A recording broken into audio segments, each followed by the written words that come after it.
it's semi-finals for fantasy football this week because, as you can imagine, it only goes up. The grand final is the last game of home and away season. Yeah. Because then half the teams are cut basically, and then you'd have players that aren't able to play at all. Yeah. It's me and my brother versing each other. The whole group chat's calling it the Argyle Bowl. We both got 2 fantastic teams, so it's literally just we need everyone to just fire. Yeah. And started off with the weekend. I'll pull up videos. All you need is the audio anyway, so this isn't leaving out any one of the listeners. Tim, I'm talking to you. He started off the weekend phenomenally. His captain was Toby Green out of GWS. To put you in context, 100 points is fantastic. It's a great score for him. He got 146. Oh, God. And if you captain him, doubled, right? Fuck. So Jimmy got that, and my first 3 players played very averagely. To which James just started. He's in Seattle at the moment, and he's just going around random bars doing this. Fuck you, Harry! Fuck you! He's going around. He was going around all these random fucking. I've never seen this dude just giving me the finger. he's like, hey, bro, can you just give us the finger? It's like, what? Right, 100%. So he got this whole group of random people I've never seen. Just be like, hey, I'm beating my brother in Harry, I'm not going to lie. I kind of want him to win now. Right? But that's hilarious. So last night, I was just like, my captain was playing last night. I'm like, I need him to go phenomenally and for me to have a shot. Who's your cap? My captain was Jack McRae out of Western Bulldogs. He's been playing phenomenally the second half of the year. Yeah. He started off the first quarter with a tag. Do you know what a tag is? No. So George Hewitt in the Swans is a tagger. It's their whole role is to basically fuck with a certain player. He got tagged by a guy called Dylan Clark in Essendon. Uh-oh. That tag dropped after 1 quarter, and then he just played out of his skin. He got 136. Unreal. Solid. Unreal. Very solid. And then all my players started playing phenomenally. And he started going downhill fast. Oh, really? To which he came up this morning and said on the group chat, Harry, may the best Argyle win, take the glory, and defeat the Clandestines, which is the other people. There's 2 other brothers called Andersons. We call them the Clandestines. Okay. And I just straight away go, interesting you're taking this approach when a few days ago it was all about fuck you, Harry. It's an interesting change, James. What's brought this upon? And I think he's always been... he's always been... He's been a troubled child. A humble person, yeah. But, I'm in a good spot right now, Dawes. I'm in a good spot. Yes, well, that's good to hear. I'm a game and a quarter left to go of this round. I'm in a good spot. I just need one more player to play phenomenally. What happened with that bloke who apparently was unbeatable last week and you were the only person who could beat him? Did you beat him? No, I lost to him by 14 points. Oh, wow. To put that in perspective, I got 2,600 odd, and he got 2,600 and something plus me plus 14. It was ridiculous. So close. So I might see him in the grand final. If I win this week, and if I win next week, then I'll see him in the grand final. Yeah. Oh my god, high stakes. Dude, you're gonna have to keep Timo updated. Because, it's fucking huge, dude. I can just see him on the edge of his seat. It makes you watch every game though. Every single game you're so invested. You came in, I was watching Carlton versus Richmond because I'm like, I need Patrick Cripps and Cade Simpson to kill it, and they are fucking nailing it. And Jimmy has Sam Walsh on Carlton, and he's having an absolute shocker. So it's just music to Jimmy. the ears. Right Jimmy. Jimmy said that Suicide Squad was better than Far From Home. Putting it out there. Wait, Suicide Squad as well. I know he said that. Oh no, Venom. Venom. It was Venom. Sorry. Oh, jeez. But he said Venom and Suicide Squad were both 7s out of 10. So one can only assume. That's actually... I can call him and we can find out. I just can't trust what I'd say around it. It would just... I'm calling him. It's got to happen. He's at a wedding at the reception, so he might be very drunk. Okay. Right. I wonder if he will pick up. I don't think he will, because I think he knows he's scared right now. He'd be wanting to delay every call right now. He ain't gonna pick up. He knows I'm calling though. Oh, he is. 16. James, you're on the More Cops on Duty podcast. How are you? Fantastic, mate. I'm in the middle of America. probably after a wedding, about 9 drinks deep, There it is. 9 shots deep, There it is. and fucking my English mate in darts. How are Fantastic. you guys going? Quick question. Can you beep that out? Sorry. Beep it out. Can you just answer me this one question, James? I'll let you go back to your shenanigans. 100%. I can answer anything to the mall cops. Great. Thank you, I guess. Putting on an accent. Been there a week. Did you think that Suicide Squad was better than... Wait, first thing, guys. Are you on duty? We're always on duty, James. We take the... I can answer anything. We took the oath. James, did you think that Suicide Squad was better than Spider-Man Far From Home? Sorry, can you say that one more time? You know Suicide Squad, the film. Yes? Did you think that that's better than Spider-Man Far From Home? No. Spider-Man Far From Home, 100% a lot better. It's fun. It's great. It's a family movie, really. Gives you the ups, gives you the downs, gives the smile on the baby at the end of the day. What does that mean? What it means is it's a fantastic movie and makes everyone happy. It's a family movie. I feel like you've definitely changed your stature ever since you're on mic. Alright, James, have fun. I've never changed my stature of being on mic. Goodbye, Anyway, James. love the audience, love the guys. We're in the middle of Washington State. Goodbye, Thank you James. very much. Goodbye, James. Thank you so much. What a disaster. What a disaster. Alright, he's definitely changed his fucking stance. To us. Well, no, I think you're going to ask Venom. Because I know he definitely said Venom, but I just want clarification with Suicide Squad. Alright. He definitely said... First thing he said to me, he turned to me and goes, Venom's better than that. First thing he said to me when the lights went off. How do you even react? How do you even react to something like that? I denounced him in the moment. as my blood. I denounced him. Like, It's the only appropriate course of action. absolutely. Dools, let's say someone stumbles upon this podcast out of the blue. What do you say? Well, I'd say, Podcast you is? know, skip back a minute and listen to that ramble that drunken man espoused, because that's the perfect summation of what this podcast is. It kind of is. So, isn't it? yeah, just give that a re-listen, and there you've got it. Fantastic. There it is. Yeah. No. Look, it's a movie podcast. Talk about movies, films, cinema, theatre, and all things in the box in the screen. The screen. Beautiful. Beautiful. Twitter, Instagram, Spotify, iTunes, Podbean. Under. More Cops on Duty. Yeah. We're everywhere. We're everywhere. We're also nowhere because we're on no one's phone except And we're undercover. Good work. Timo's and Kev's. Yeah, true. Dools, we'd like to start every week with what we've been watching, what we've been playing. You'll start us off? Yeah, sure. Sure has. I feel like you've got a much bigger list than I have. Look, I've just... I don't know what it is. I've just been on a fucking whirlwind of just watching a ton of new films. And, what's happened there? And, so, I mean, I'll go through it quickly, what I've watched. So I borrowed from you last weekend, and I guess inspired by the fact that we're Once Upon a Time in Hollywood is less than a week away. Oh, I'm getting very excited. I know.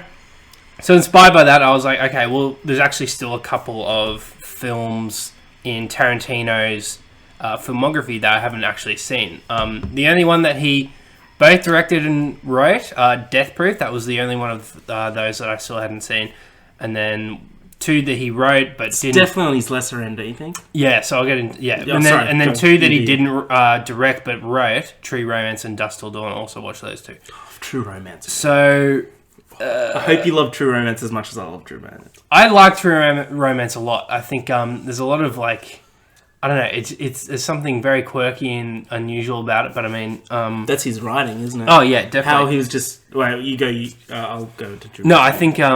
well, it's just so wacky how it jumps all over the place so quickly, like, from He's the start. possessed by Elvis as well. Like, Elvis is just there sometimes. Yeah, and Played by Val Kilmer. yeah, played by Val Kilmer. And I was like, because I remember seeing like Gary Oldman, Val Kilmer in the credits, and I was like, who the fuck? Gary Oldman was the fucking drug lord, the pimp. Yep.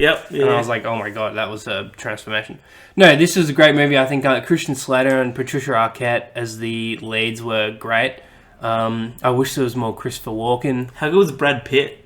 Was it Lloyd? Oh yeah, As Lloyd? as Lloyd? Floyd, I think. Fuck you, man. I'll fucking knock you out. Yeah. He was so good as just plays the perfect stoner character in that. 100%.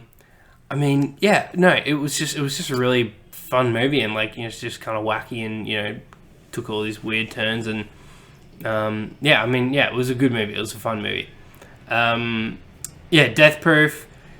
This was weak. This was not. It's on his weaker end. Definitely. I wasn't too happy with it. I think its only saving grace is maybe the final.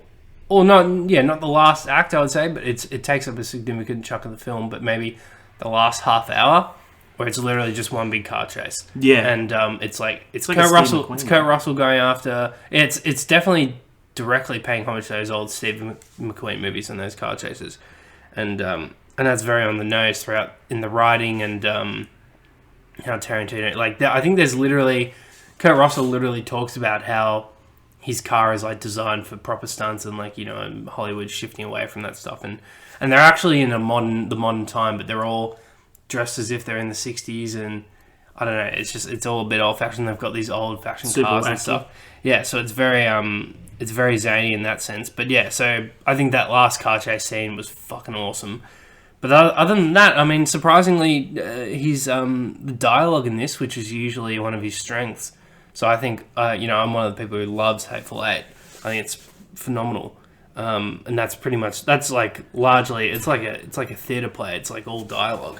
It really is a play, isn't it? It's all one. It is. Yeah, but I think Death Proof was actually quite similar in the sense that it's very dialogue heavy. You've got the girls just talking to each other for the first half hour, and not much is happening. It's clearly just a setup to get to know them, and then it throws you the curveball. Oh shit, they're not actually the main characters. They die, etc.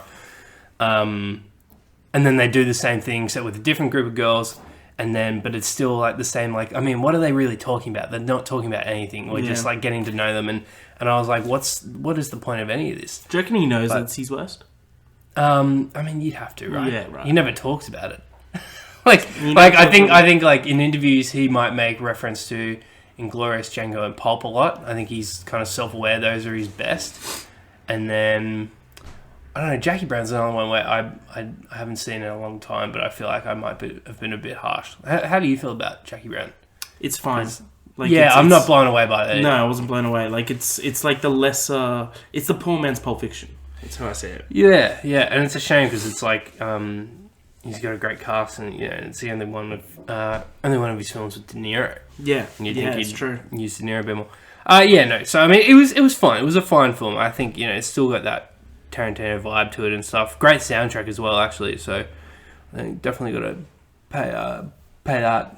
But no, and then I watched Dusk Till Dawn. Have you seen this as well? Yes. Dude, this is fucking weird. Yeah, this is a weird movie. It's a weird. Can you think of another? So I was trying to rack my brain thinking about this. I didn't Google it or anything, but I was trying to think. Can you think of another movie where literally at the halfway point it just switches like that, and it turns into a completely different film? Turns the tone, the setting almost upside down. The plot. It discards everything that's happened before, and then just goes okay, now this is what the movie is. Have you? I can't think of anything. I can think to that degree though. Yeah, not to that degree, but things that come to mind is Gone Girl, when you halfway through the movie find out that she's actually alive, and that it's all not a missing woman. But that I would argue is just a good twist. It's a good twist. No, again, it's not to that extent. On a shitter extent, Fantastic Four.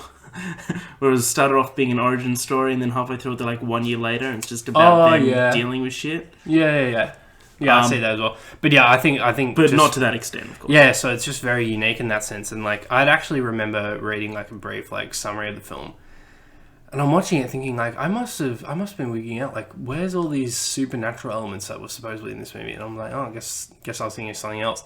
And then it just comes out of nowhere, and I'm what the fuck? But Tarantino, I think definitely should never act ever again. No, because stick to his cameos, dude. I can't believe he was great in Django, but it was a cameo. That was it. Yeah, he's fine. Even the one in Pulp Fiction which is also like another extended cameo. Was it Jimmy? It was Jimmy, wasn't it? Yeah, he was like the cleanup dude or whatever. Like that was fine. But oh my god, like whose idea was it to put him? I mean, it made George Clooney look better, if anything. But it's true. Yeah. So Dusk Till Dawn. That was I'm glad I watched all of these, but they were I kind of understood as I was watching all of these, like I don't think like I was missing out on anything huge. Like True Romance, even I get that's a cult classic and all that, but like I don't know. Then again, is there anything that incredible about it? But I don't know. No, true. No, I also watched. Such a great script. Also skim over these. I finally watched Boys in the Hood. Never watched that. That's an incredible film. Still very relevant actually today. I don't think I've ever seen Boys in the Hood. Oh really? Yeah. Yeah. No. Oh, dude. I was like, oh fuck, this is one of these kind of movies that you'd imagine everyone has seen because it's like one of synonymous. I think it won a few Oscars and all that stuff. And but it's very similar to, in terms of themes, I guess Straight Outta Compton. So sure. Yeah. So I think when Ice Cube's actually in it as well. So there you go. I watched The Founder. Really liked that. I like really liked that. I thought it was really good. Yeah, definitely. Like I learned. Like yeah, I doubt many people would know prior to that film, like the behind the scenes stuff of what happened, and like the McDonald's guys actually not having full control in the end and all that stuff. So that turned into a real estate business. Yeah, really, really fascinating stuff. And There's a wolf in the hen house, and we let him in. Yeah. They what's his name? Nick Offerman was great. Yeah. But what's crazy is that, so I read up afterwards just a few things about the McDonald brothers. So I think one died in 70, so shortly after that deal was made, actually. So didn't really get to reap the benefits and stuff. And then the other in 84. Oh, no. 98? Anyway, no, in 84. And this surprised me because I feel like he'd want nothing to do with the company. But apparently he came out, made a rare public appearance, and was invited by the new CEO or whatever to try to sit down and be served the 50 billionth burger. And so that was like a huge milestone. And I guess, I don't know, maybe nostalgia drew him back. But it was like, because as the movie tells you, these guys never received these royalties that they were owed, which to this day would be $100 million a year. Because if you remember the handshake, on a handshake basis, the handshake contract, and that doesn't live up to anything. Yeah, and so they're just like, they could never prove in a court of law this handshake contract. It's like, fuck you idiots! Like, God, why would you do that? And they actually took him for his word again, which is like, oh. But yeah, that was a really fascinating movie. And I also watched Unforgiven, Clint Eastwood, and that was a journey. I fucking love that movie. That was really... I agree. I really appreciate it once I realised what it was trying to be. There's a line at the which end, was not like a full-blown Western, but like... Yeah. The shootout at the end is so good. An assessment of... oh my... So the line where he walks in... What is he it just again? Looks around and he just says, "Who's the owner of this shit?" It's so good. Fucking Clint Eastwood, man. He said something about it. He's just like, we warned you not to do this. I can't remember the exact words, but I remember him saying like, that was before you put my friend dead up in front of your store or something, and then you shot everyone. Yeah. No, but I think what the interesting about Unforgiven... Unreal fucking film. Unreal. Was that I appreciated it more once I realised it wasn't trying to be like a full-blown, spaghetti western, but it was just trying to be, like an assessment of like, the toll that it takes on someone and just be a killer. Yeah. And what it does to the soul, how it corrupts the soul, and how he had previously been forgiven by his wife, and then his actions by the end of the film, he's then been unforgiven. And nice. And but I think like just to see him, like the second he heard of Ned's death, and then he just like he grabs the bottle from that guy and he's like, "Give me that," and he's like, "I'm gonna kill every single one of them." It's like, holy shit, here we go. But you just know it was a bit of a slow burn to that, but I did appreciate like what best the picture. Themes and was it? Yeah, I'm pretty wow, sure. Yeah. That would have been one of his first directed. Yeah, directing jobs. No, I think he's done like a lot in the 80s. Oh, really? Clint? I'm pretty sure. Oh, okay. Because that was early 90s. I didn't know if he... I'll look it up. Because Dirty Harry, I think, what would have been one of his last major acting roles? Like when he wasn't directing himself, I wonder. Yeah. Not too sure. Anyway, but yeah, no, phenomenal film. Because I actually thought it was a Sergio Leone movie. Am I saying that correct? Yeah, the Good, the Bad, the Ugly. Yeah. And but I definitely want to go back and watch all those as well. Like Fistful of Dollars, only a few dollars more. Yeah. And he also, have you ever seen Once Upon a Time in America? He directed this film. Yes. You have seen it? Yes. Director's cut. It's like a 3 and it's like 3 hours 50 minutes apparently. No, I definitely haven't. And that's like how you meant to watch it. Really? Because the theatrical cut is apparently not very good. So before he directed Unforgiven, he directed 1, 2, 3, 4, 5, 6, 7, 8, 9, 10, 11, 12. Oh, he started in 71. Let me have a look at some of these. Oh, right, yeah. Did the Rookie. The Rookie's great. Oh, cool, yeah, okay. But it didn't really, I guess it didn't really take off until after Unforgiven, because then you've got like, oh yeah, he has, oh wait, no. Oh yeah, director. Yeah, wow, there's a lot. Yeah, he's directing, oh my God, he's Richard Jewell at the moment. I would have thought, The Mule would be the last one, because, but at the same time, I'd hope not, because, what a terrible way to go out. I mean, that film was a huge disappointment, but... Dude, if you directed yourself when you're, like, at 89 or something... he shouldn't star in it. I'm sure he still has, because American Sniper wasn't that long ago. I'm sure he still has... You would definitely make yourself have 2 threesomes in that movie. Well... If you're 89... that was hilarious. It's Clint, mate, everyone knows you wrote and directed this thing. Like, what are you doing? He's just like, what are you doing? I didn't write the script, but I made some amendments. Nice. Yeah, a weird film. I'm sure he still has another American Sniper type film left in him. Yeah, sure. Nice. So yeah, you saw a few. I did. I didn't see many. I finished watching Mindhunter. Season 2 comes out this Friday. Ooh, unreal scenes, dude. That first season's so good. I think it might be Thursday night for us. Ooh, so, shit. I'll wait for the weekend for that. Yeah, I think I'm just gonna have to binge it in one day. It's gonna be unreal. Cannot wait. First season's probably one of the best seasons of television I've ever seen. It's really good. It is really it's up there with True Detective.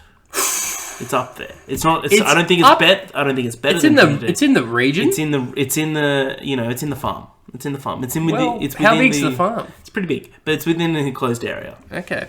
It's within the fences. I also saw Inglourious Basterds, which is my favorite Tarantino. Definitively your favorite. Yes. Okay. Yeah.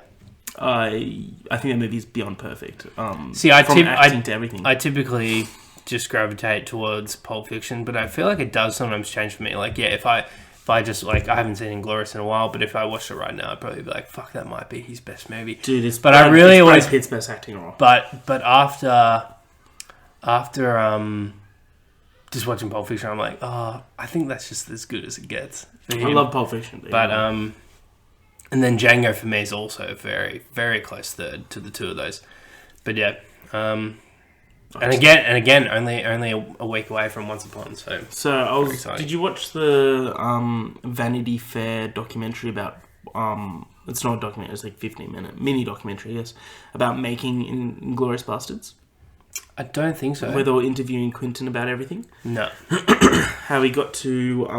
definitely. Only 15 minutes. Yeah, it's awesome. It's awesome. He's just like, getting to... A couple things.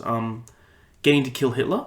He was just like, I was writing that last scene. Oh, wait. I think...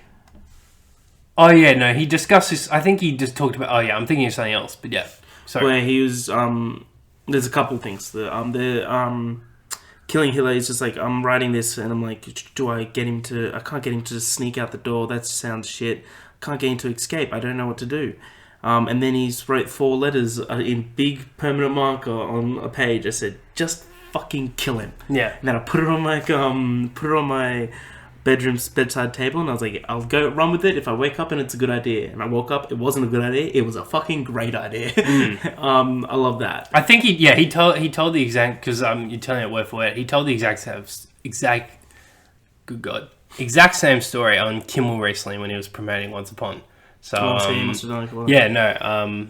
But he was. That film I'd love to learn more. There's another one where they were almost not gonna make Inglourious Basterds because he basically the executive producer was talking and he's just like, yeah, Quentin called me. He goes, hey man, I've got a script. Do you want to read it? He goes, and then the next week we're on a flight to Berlin to talk with Brad Pitt. And it's like it's ironic that Brad Pitt was in Berlin at the time. Yeah, and he's just like, and then 3 weeks after that, we were filming.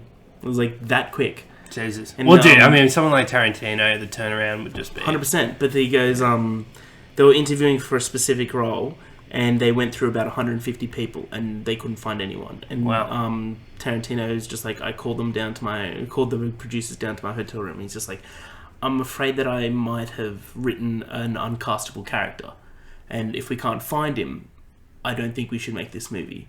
And then the next person they saw was Christoph Waltz. And in that, he's like, in that conversation, he was going from English to French to German, like all in one sentence, and we were just taken aback. It was like a dance on the tongue.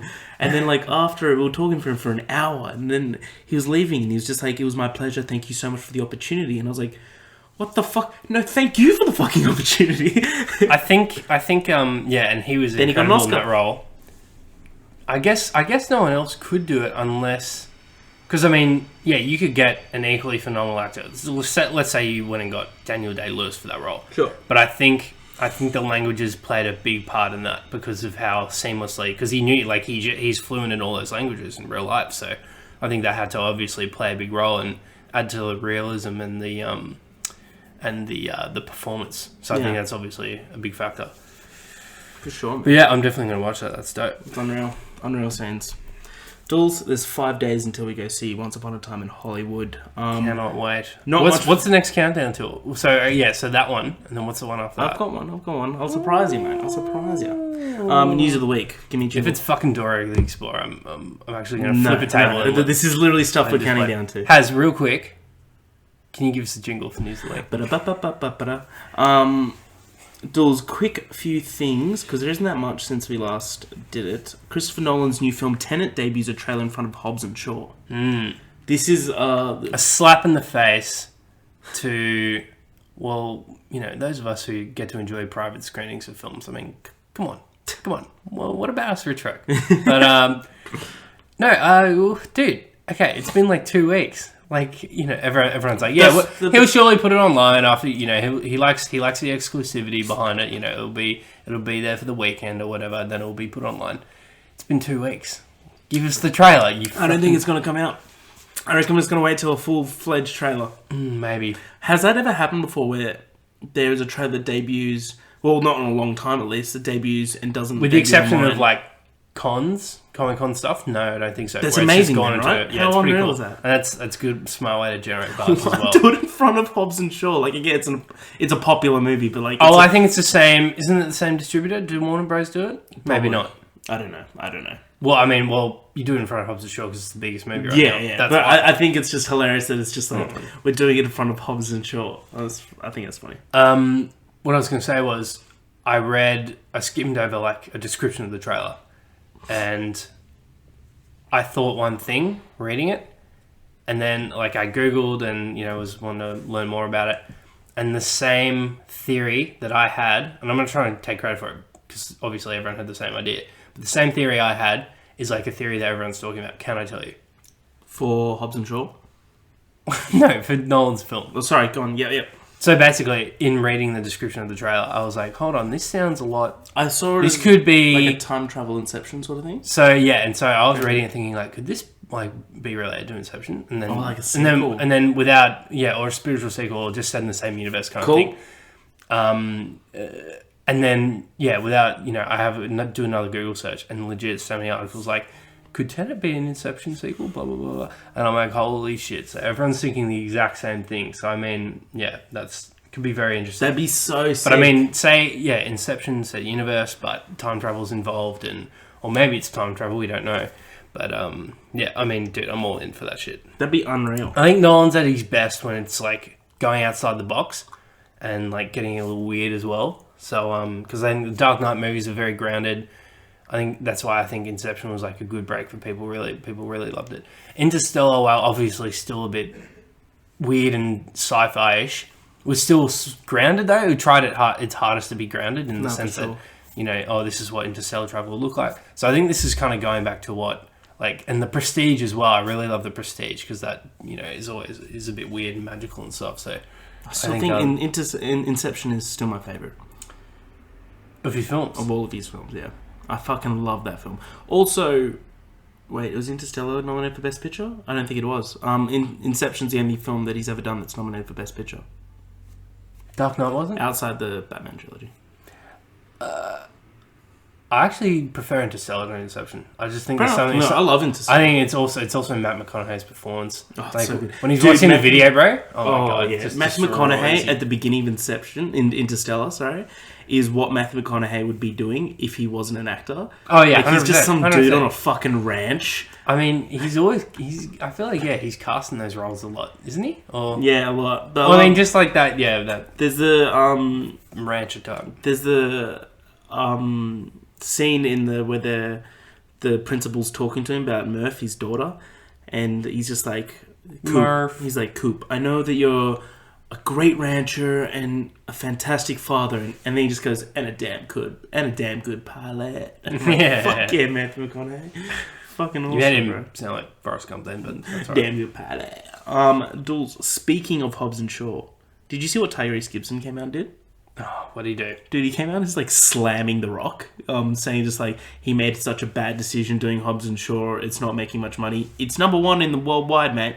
But saying that like he's the reason why they're putting off Fast 9 for a year and shit like that. But they're not even in it.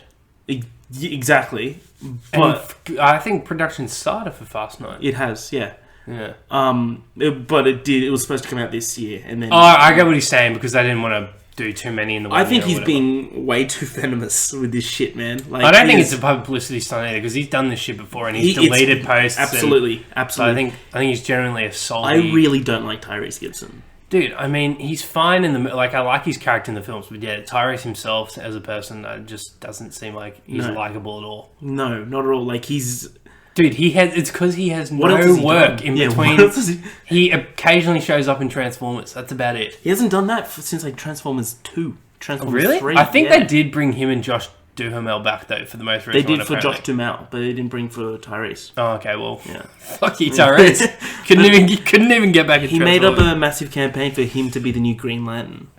Oh, yeah. No.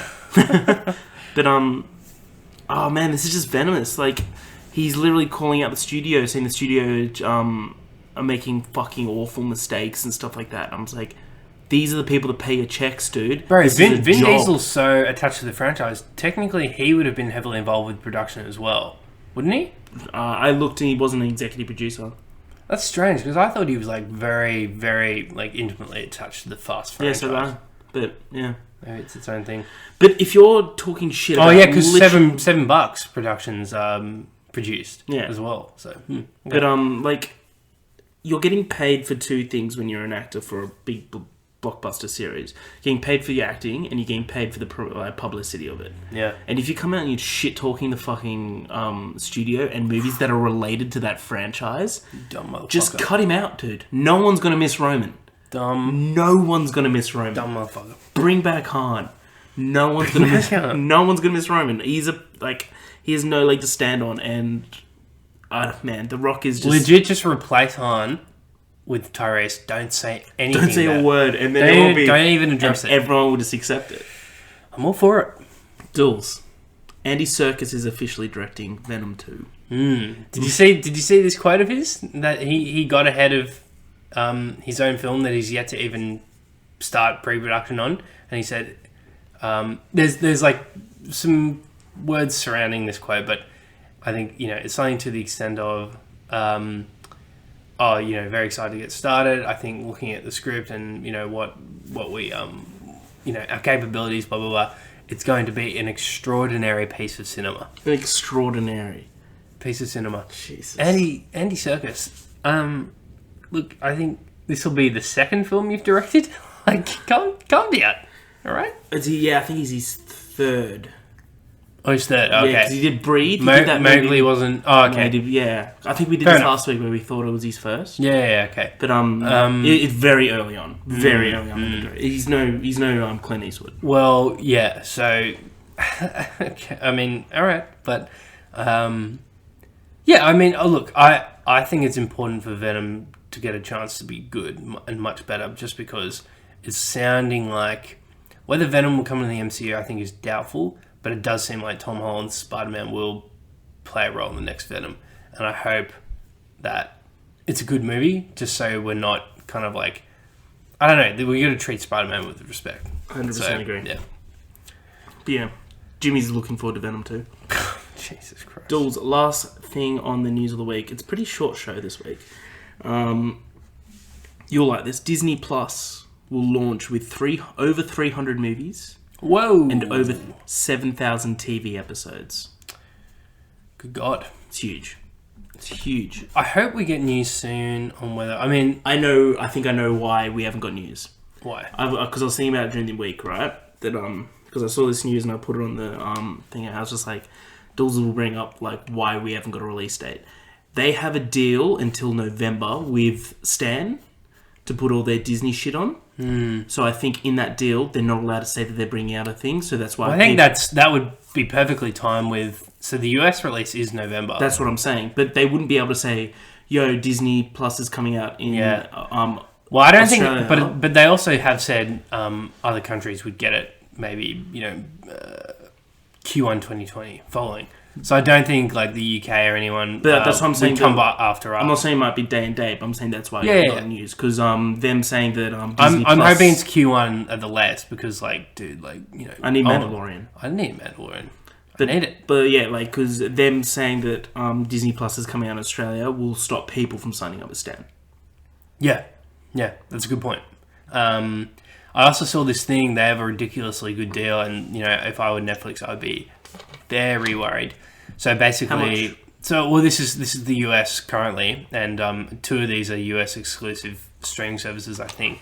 But so Disney Plus, ESPN, and keep in mind they own all these, so they've always owned ESPN, but now because of the Fox acquisition, Hulu, so you can get Disney Plus, ESPN, Hulu, which I think they want to keep separate and make Disney like Disney, and then Hulu would be like your typical cable, and so I think Seinfeld, for example, all of Seinfeld's on there. Big. And apparently, real quick sidebar, but Jerry on an interview show a couple of years ago, promoting the release of it all on Hulu, was saying that like, the stuff that we would film, that like the DVDs would have, or like DVD extras, or like extra little scenes and bits after the credits or whatever, are all in these episodes now, edited to be part of the episode, so they're all slightly longer. And there's probably hours of unseen footage for lots of Seinfeld fans, so that's pretty crazy. But anyway, this bundle of 3 packages, I think they're going for US like $12 a month. So Netflix, I think, is 10 Yeah, US? $9.99. Yeah, so bro, an extra $3 or $12.99. Sorry, extra $3.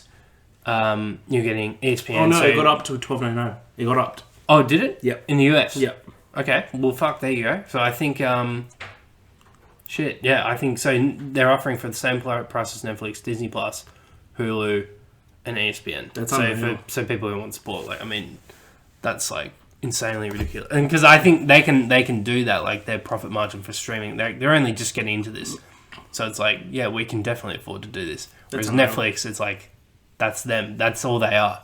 So it's crazy. Yeah, it's crazy. Can't wait for it. That's the end of the news of the week. We don't really have a topic of the week. Should we just end it?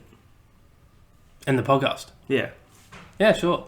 Because we didn't really prepare a topic of the week. Oh, I thought you wanted to talk about most films that best 2019 so far, but all we would. We can do a quick rundown, and then because we already looked at I think did a topic on what was coming up and what we're excited about. So I guess the big ones were, right now my movie of the year is Endgame. Yeah, I think it's gonna be tough to beat it. I think mine is as well.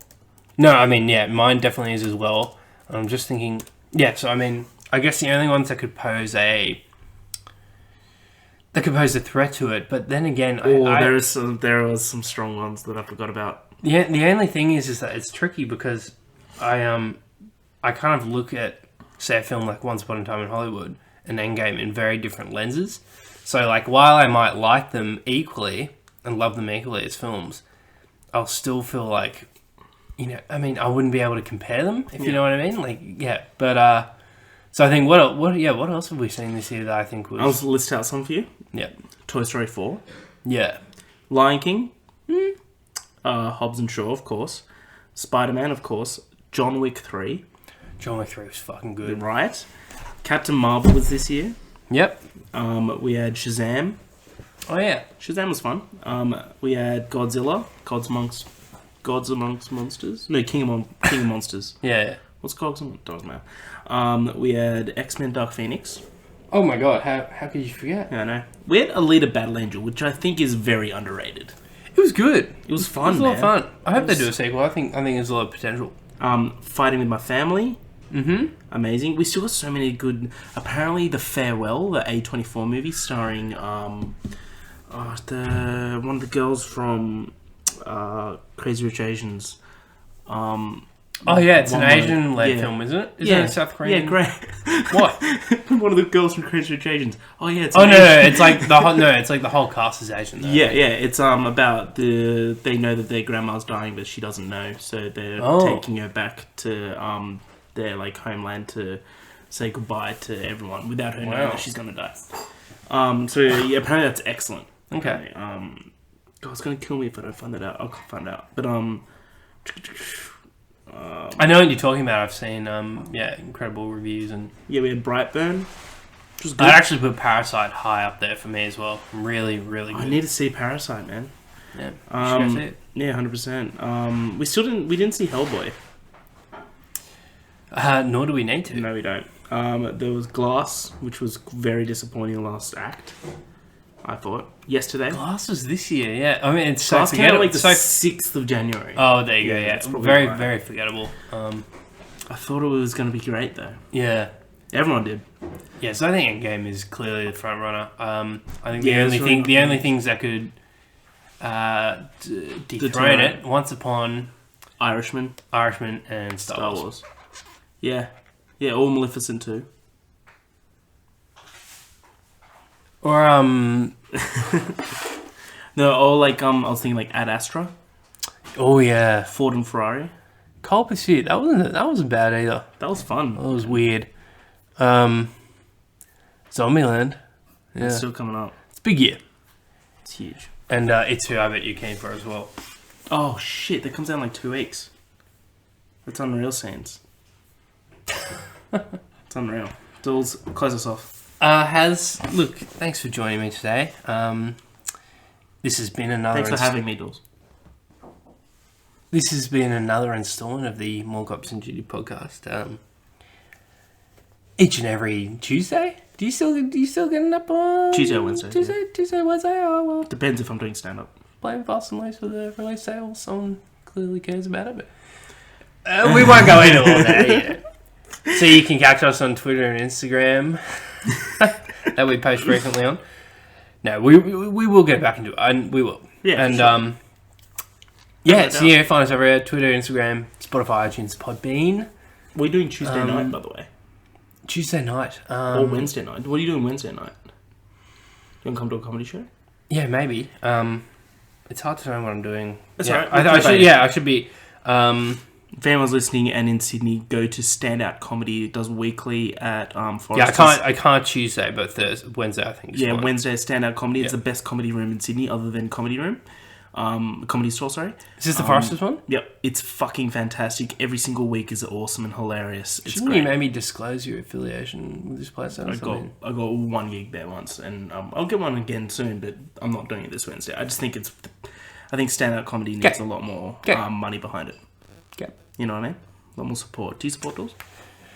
So yeah, that's us. Thanks for tuning in, guys. Sorry it's a shorter episode than usual, but what are we doing now, we respect your time. Now, I think it's important to us today to establish that we respect your time and Dools, what are you doing now? Dools, and we're out. Tell them what.